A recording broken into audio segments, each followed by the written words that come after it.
नुवाकोटको बट्टार विदुर नगरपालिका क्षेत्रमा बसोबास गर्ने गोपी मिजार एक बहुमुखी र मेहनती व्यक्तित्व हुनुहुन्छ। उहाँका केही प्रमुख विशेषताहरू यस प्रकार छन्।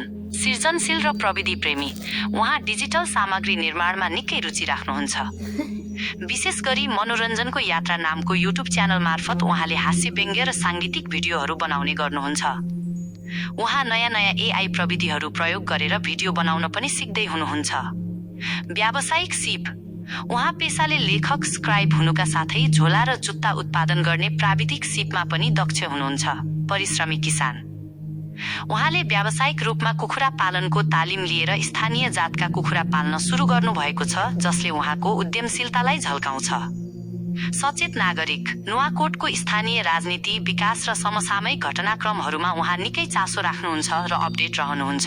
पारिवारिक र सरल स्वभाव, उहाँ आफ्नो छोराको भविष्यप्रति सचेत र जिम्मेवार हुनुहुन्छ।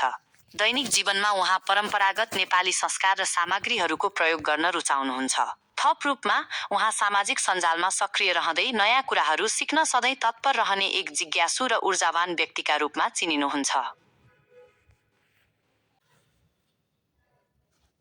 नुवाकोटको विदुर नगरपालिका, विशेष गरी बट्टार क्षेत्रमा गोपी मिजार एक बहुआयामिक र प्रतिभाशाली व्यक्तित्वका रूपमा चिनिनुहुन्छ।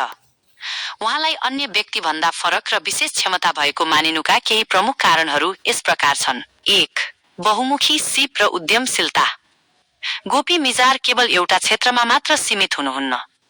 उहाँसँग विभिन्न प्राविधिक र व्यावहारिक सिपहरू छन्। हस्तकला र उत्पादन, उहाँ स्कुल ब्याग, कलेज ब्याग र जुत्ताहरू हातैले कुशलतापूर्वक निर्माण गर्न सक्ने दक्ष कालीगढ हुनुहुन्छ। कृषि उद्यम, उहाँले व्यावसायिक रूपमा स्थानीय जातका कुखुरा पालन सम्बन्धी तालिम लिएर आधुनिक कृषिमा पनि आफूलाई अगाडि बढाउनु भएको छ। 2. डिजिटल प्रविधि र सामाजिक सञ्जालमा दखल। परम्परागत कामसँगै उहाँ आधुनिक प्रविधिमा पनि निकै रुचि राख्नुहुन्छ। उहाँले मनोरञ्जनको यात्रा नामक युट्युब च्यानल सञ्चालन गरेर डिजिटल सामग्री सिर्जनाकर्ताको रूपमा आफ्नो पहिचान बनाउनु भएको छ।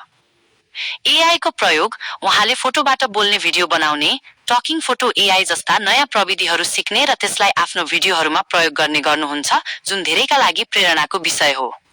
हास्य र सङ्गीत, उहाँले सामाजिक सञ्जालमा हास्य व्यङ्ग्य र सांगीतिक सामग्री मार्फत मानिसहरूलाई मनोरञ्जन दिने क्षमता राख्नुहुन्छ। 3. निरन्तर सिक्ने र अघि बढ्ने इच्छा शक्ति।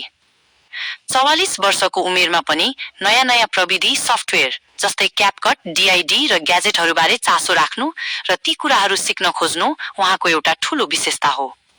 आफ्नो पेसाको अलावा समाजमा मनोरञ्जन र प्रविधिको फ्युजन ल्याउन खोज्नुले उहाँलाई अन्य सामान्य व्यक्तिभन्दा फरक देखाउँछ। 4. स्थानीय सक्रियता। नुवाकोटको स्थानीय राजनीति, विकास र समसामयिक घटनाक्रममा उहाँ सधैँ चनाखो रहनुहुन्छ। आफ्नो क्षेत्रको निर्वाचन परिणाम होस् वा स्थानीय शासन, उहाँ सधैँ सुसूचित रहने गर्नुहुन्छ। थोरै शब्दमा भन्नुपर्दा परम्परागत सिप, जुत्ता ब्याग निर्माण र आधुनिक प्रविधि, एआई र युट्युबलाई एकसाथ अगाडि बढाउन सक्ने क्षमता भएको हुनाले नै उहाँलाई नुवाकोटमा एक फरक र प्रतिभाशाली व्यक्तिको रूपमा चिनिन्छ।